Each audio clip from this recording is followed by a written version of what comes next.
And a great performance, 46-24. The Broncos got the job done over the West Tigers after a little bit of a scare in the first half. Adam Reynolds picked up a hamstring injury, but did say after the match he thinks he should be right for next week. Joe, he's so good to watch, isn't he, Reno? He's playing as well as he ever has, and it's because his body's healthy, well, except for last night. He's taking the line on, his kicking game's always sensational, defending strong. He's just playing as well as he ever has. Well, the game was on the line. It was 12-all just before half-time, and there was a 5-minute period where the two veteran halves just really stood up and they won the game off their boot. You know, it was Adam Reynolds' 2-point field goal just before half-time, just to give him that 2-point buffer. And then right after half-time, Ben Hunt kicks a 40-20, and Adam Reynolds does that, and then he goes off the field. And it just put them 8 points in front, and then they went on with the job. But that was when the game was on the line. This was just before half-time. What a great play, and what a great rule. Mate, he was walking backwards as he took the ball pretty much. He only had 2 steps and still found the power. That's a sweet kick. Jeez, it's been a great rule change, the 2-point field goal. Remember Nathan, was it last year? Yeah. Against Parramatta. I thought the other bloke that stood up was Reece Walsh as well. Not only the way he played the game and got involved, his goal kicking. Man, they were going up by 6s every time. I think kicked 3 or 4 goals towards the end. And the Tigers weren't going away. Like, you could see the Tigers, they were tenacious and they were trying hard. They were down, but, you know, they kept coming up with tries. They had a bit of a flurry late in the game. Well, they were down on troops too. There was no Jerome Luai to start the game, and Latu Fainu, he went off in the second half, and they just lacked a little bit of control. Obviously, Lockie Galvin's very young in his development as a controlling half, but they were right in this contest in the first half. What a try. What a pass. He just moves beautifully, doesn't he? Yeah. And that was off a dropout. Well, Adam Reynolds went and tried to find touch with a dropout, and they just turned around and just had a go at him. It was such a good game. Both teams moved the ball, ad-lib footy. Jeez, it was good to watch. Xavier Willison, he picked up a couple of tries. He's obviously in the shadows of Pat Carrigan and Payne Haas, but he is fast becoming that Thomas Flegler of a couple of years ago for the Broncos. And they're a team, they're still building. Although they've got the best for and against in the competition and they're sitting at the top of the ladder, the scary thing is they've got so much room for improvement. Jesse Arthur's, I think some of the signings, some of their players, Shibasaki, Jesse Arthur standing up. Jesse Arthur's now goes to the top of the try scoring. And he's looking strong. Like everything he does, there's no errors in his game. It's just strong. He's playing a really controlling forward pass. Do you think? Wow. It's a clanger. Ben Hunt's playing a really controlled game as well. He's usually the guy in the team that has the most touches, but he's just sticking to his left-hand side. He's really dangerous with the football. Well, his role's going to change now, isn't it? Yeah. So if Reno is out, I mean, he said he should be fine, but they always say that after the match. Do you put Billy Walters in there alongside Ben Hunt? I know I'd move Ben Hunt to halfback. Yeah, and Ben put Billy Walters alongside him, or because Ezra's still 3 weeks away from being able to play. Yeah, Jock Madden. Is Jock Madden? Jock's still there. I think he may be injured. Yeah. Is it Blake Hosier? Is he just a hooker, or is he a half as well? Is it Kobe Hosier? No. The hooker. Blake Moser. Moser. I was close. He's a dummy half. Is it Kobe? Well, how's that down? Is it Kobe Black, the young? Yeah, Kobe Black, the young halfback. They've got some raps on him. I haven't seen him really play. It all depends how they're going in the Queensland Cup. You know, whether they're ready to step up, or you reshuffle it to Ben Hunt goes to halfback, and Billy Walters is doing a great job wherever he comes on the field. And you wouldn't risk Reynolds if he was in doubt. No, of course not. And the wild card for them, Ezra, is back in round 9. Ezra 9, I believe. So, they're going to have some depth in the key positions, the Broncos. They've always had depth. They've got the best systems. They've had the best systems forever. So they've always had good halves sitting and waiting. Well, if you look at the form, they're way out in front as favourites to win the competition this year, for sure. Well, next week they've got the Roosters, so that is our game on Friday night footy, live and free on Nine's Wide World of Sports. And for the West Tigers, their chance to bounce back will be against Joey's Newcastle Knights. That one is up at McDonald Jones Stadium. That is our Sunday afternoon That'll be a game. sellout. So Sunday can't wait for that. We've got you covered next weekend, that is for sure. But it is time, of course, to relive the Eels' first victory of the season. What incredible scenes at CommBank Stadium. It just had to be Zach Lomax did, and all the talk was about Gutho and Lomax up against their former clubs. And as you mentioned at the top in your salutes, Freddie, Zach Lomax under pressure, just cool, calm and collected. And you could That's the big moments. And you could see how much it meant to him. He was crying after the game. There was really good coaching in this. They tweaked the way they play. They moved the ball in yardage, coming out of yardage, particularly to their left side. They moved Will Penasuni from the left back to the right. Will Penasuni was excellent. And it was a great team performance. Sean Russell defensively in the centres was good. I think they've turned the corner. They've really turned the corner. I thought Lomax and Clint Gutherson were really good playing against their old teams. So happy for Jason Rolls. And they've been working really hard the last few weeks, the Parramatta Eels, and haven't been rewarded on the scoreboard. But, you know, they get their first victory. This one will burn the Dragons. They were leading 20 points to 8 in that second half an hour to go. And they've got so much experience in this team that they've bought in key positions, and they couldn't put the game away against a team that haven't won a game this year. That'll be burning for the Dragons. Billy, the young fullback, Iongi, is a star. Look, a lot of criticism for letting Clint Gutherson go, but the old saying, better let a veteran go 1 year before than 1 year too long. And this fullback, Iongi, it sounds good, You doesn't just it? made that saying up. but the young fullback is a star. He's an absolute star. Well, even when they weren't going good, he was always humming around. It was always normally around Riley Smith, the other bloke, the young bloke who no one knows much about. He's got the turquoise headgear on. Played well. He's a gun. And he was buzzing around him knowing that, you know what, they were both still attacking the game while it looked like a lot of the other players weren't. Well, the fullback's been their best player all year. He's been their most consistent player all year. And I've said it before, I saw him play his debut game for the Panthers last year, and within 5 minutes, you could tell he could play. He just had that talent and ability. And he's obviously got a great work ethic too. There was a moment in the game where he made a tackle on a line break down the right-hand side of the field. And then the very next play, he cleaned up a kick underneath the goalpost. That shows you that he doesn't wait and sits and watches and absorbs his glory. He went on and got onto his next job and cleaned up the opportunity down under the goalpost. So he's going to be a star. Dylan Walker was good off the bench. He straightened the attack in that middle of the field. Hopgood's been playing huge minutes. He started at 9, Hopgood. Yeah. That was an interesting play too. You talk about the coach's decisions. Dylan Walker really straightened their attack in the middle of the field. He looked really sharp. Did you like what you saw from Dylan Brown as well? Yeah, Came up Dylan with was really that try saver on Tyrell Sloan. Well, I think Dylan Walker freed up Dylan Brown to do more running of the ball, and he was involved with a lot of those early shifts. So this is the sort of stuff. Coming out of trouble, they move the ball, let the ball do the work, and then it scatters the defence, and they just look so much different. They look freer the way they play. But Dylan, it's the best game of the year. And once again, I think he's turned the corner, and I think the team's turned a corner. Joey Penasini went back to the right-hand side. Yep. Good move. Yep, great move.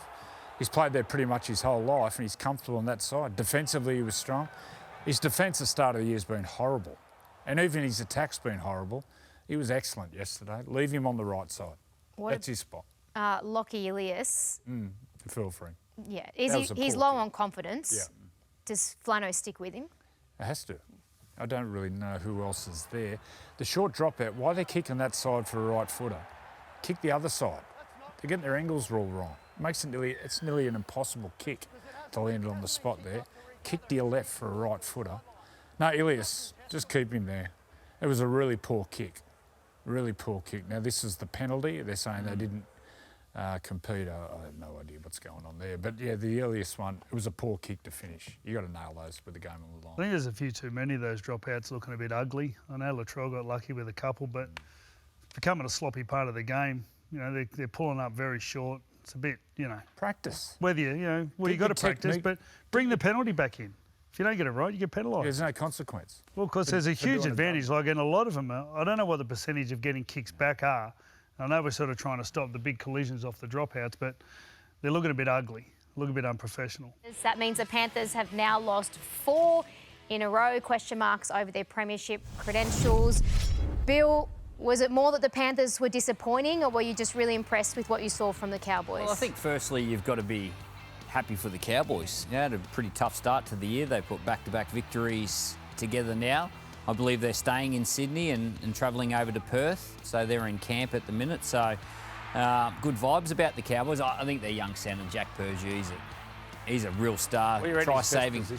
Don't know yet. I think he came through in the halves, but he's playing in the centres, try-saving effort right at the back of the game. But also, he's lightning quick when he's got the footy in his hands as well. Their left side, Dearden, Purdue and Taulagi, Yep. fantastic. Yep. Attack and defence. They're just coming up with some great plays.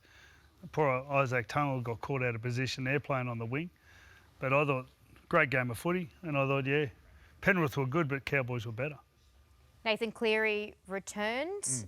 He still had he's the best player in the game, but what did you make of his performance first week back from that? I think this is the next challenge of Nathan's career because he's playing with a whole different team, younger players, and the challenge for Nathan is the younger players don't see the game like him. He's still seeing the game where he has when he's had all the superstars in those key positions.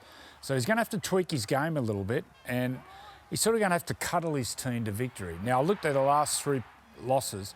Their completion rates has been down around 60-odd%. So he's got to realise that everything's connected. If you're not completing, then you're chewing up petrol in defence, especially as younger players who aren't as seasoned as the senior players. So it's the next challenge of the evolution of his game as a halfback, and I think he'll embrace it. I think this is a really good challenge for him. So you think he needs to come back a level or two to meet his team rather than the team come up to meet him? He has to come back for a while until these younger players get used to the speed of the game, handling pressure, playing under fatigue, because as I said, they're not up to his fitness level or his mental strength, but they don't see the game like him. So he's got to pull it back. Well, we know the Panthers haven't been in this environment for 6 years. It was before their run. But the one thing that the Panthers don't do either is they don't beat themselves. They've been beating themselves the last 2 weeks. Now, they've had 16 errors 2 weeks back-to-back. So that's one thing that they need to stop beating themselves before they can start focusing on beating their opposition. Well, that's the thing. You spoke about the errors. I don't know who's making them, but I'd imagine under fatigue, it'd be the less experienced players. They'll be right. They'll get through it. But not only Nathan, I think the rest of the players too have to some tweaks and things. It would have been so nice if Alamotti scored that try. His foot pretty much did go, just touched the sideline. Well, that was the play before Alamotti, this one here. And Purdue just does enough. I think the ball touches the corner post anyway, but... Nathan would have had that kick to draw it.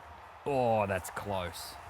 But he's touched the line. The play before that was a 2-on-1, and again, 2 weeks in a row, Scott Drinkwater has put the ball runner in 2 minds, and they've ran the football. This is it here. Just watch Scott Drinkwater, 2-on-1, and he just makes him think he's going to go to the outside for a split second. He got savage last week. Game was on the line, up by 4. Here it is here. And he just puts him in 2 minds, 2-on-1, and he makes the tackle. The Cowboys could be winless. Don't you remember doing that at school, throwing your hand out? Just the head. You just go that, throw your hand out. The look. What are you throwing your hand out? Well, if someone was coming at you 2-on-1, you used to go, I thought you were throw the talking hand about out. other stuff. Close your eyes and hope. Well, the Panthers have a He's chance. closing his eyes. Joey, tell me how many players in the game could have actually pulled that off? Oh, there'd be a few who could pull it off, but there was only one in the world who would throw that pass. He stood up, he premeditated, knew what he was going to do before he got the ball. But big moments, big players stand up and want the ball. As I said, I can't think of a player who would have thrown that ball with the game on the line. Well, they're courageous enough to throw it, aren't they? That's the hardest thing. And he was brave enough to throw it. I don't know what Dominic Young was thinking. He was probably thinking win the game down the other end of the field. It was 3 tries apiece, and obviously this is the highlight of the game. I don't know if it was forward or not, maybe a fraction. Possibly.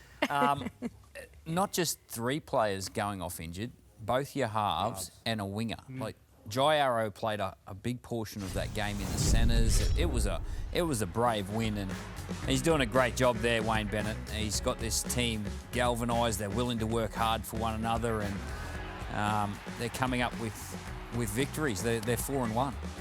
Well, Wayne came out himself at one stage and said he thinks Latrell will be the fullback, but I think the best call was leaving Jai Gray there. He can't. He has to be fullback. Like once again, He's like an extra forward.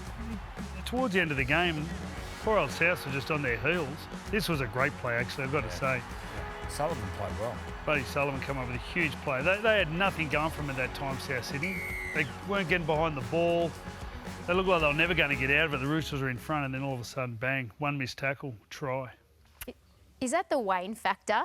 Because doesn't he love an underdog story? Backs against the wall. I mean, the fact that no one expected them in that second half, no one expected them to win that game. He half coaches that way, Em. You know, to the exterior, he talks publicly about how, you know, they're not going that great at the moment, and you know, the Roosters have got a great football side, and whoever they come up against, you know, he sort of downplays the whole situation for his team. But I think what he does there, and what he does better than pretty much every other coach in the competition, is it just takes all pressure off his players, and it just allows them to go out throughout the week in their preparation, and then most importantly on game day, and just worry about getting their job done. I think the one thing that he does instill in all of his players is belief in each other, belief in themselves. And you know, the commitment that they need to play tough games like that and come away with victories. He didn't bring a whole heap of players to the club, but he brought one player from the Dolphins with him, Lachlan Hubner. Didn't he play well? Unbelievable, with the footy and without the footy. I thought his defence was outstanding. He's actually grabbed your attention the last couple of weeks with his defence. Did you know him before coming to South?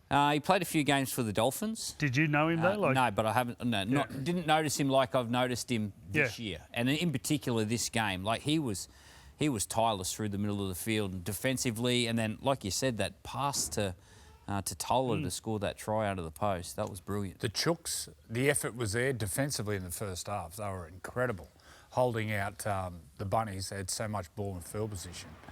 The second half, I just thought they lost their way. When they attacked around the ruck, especially around halfway with Tedesco and Connor Watson and Docker around the middle, they looked dangerous. But then once they got into attacking situations, they just went sideways. Went sideways, and didn't threat. And I think Hugo Savala will come into the halfback position because at the moment there's no run threat around the middle of the field. And when they do put their plays on, it's sideways and not sharp.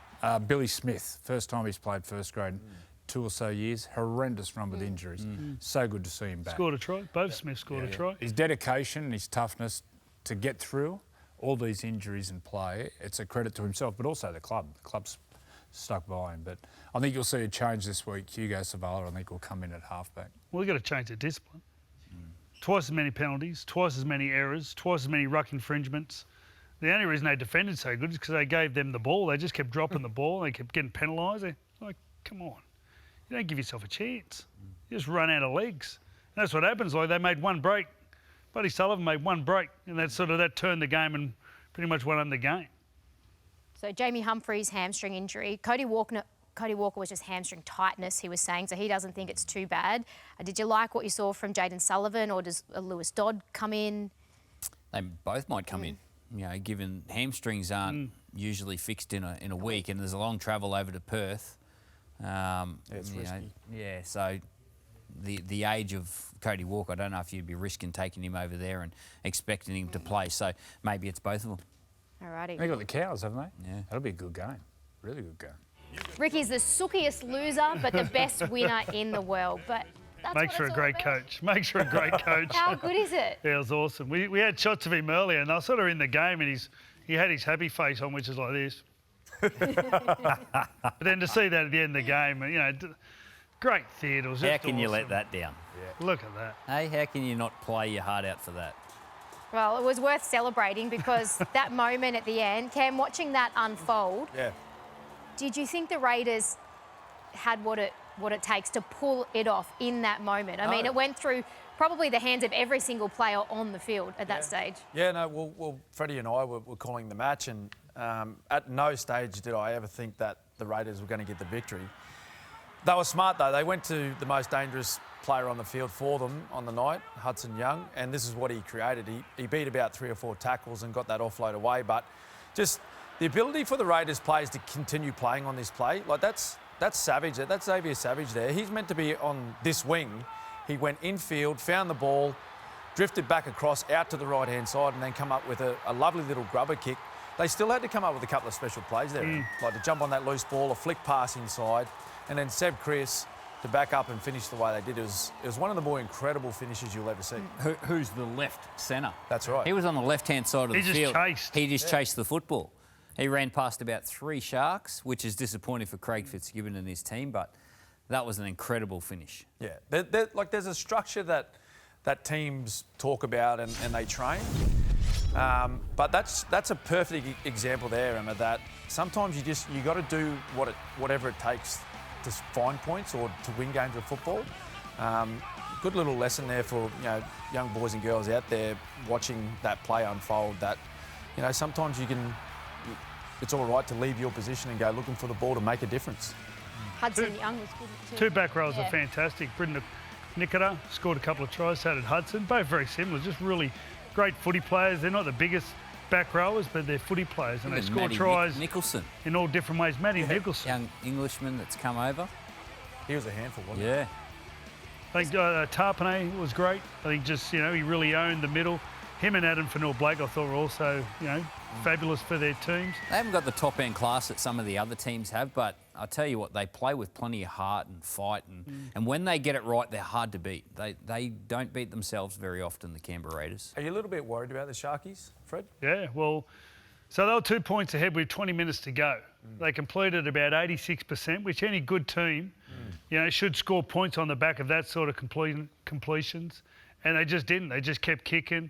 They were just so conservative. They just didn't chase the result. They just thought they were going to win by 2 points, and they left themselves open. Well, that was the only try. That last try to Sebastian Chris, that was the only try in the second half.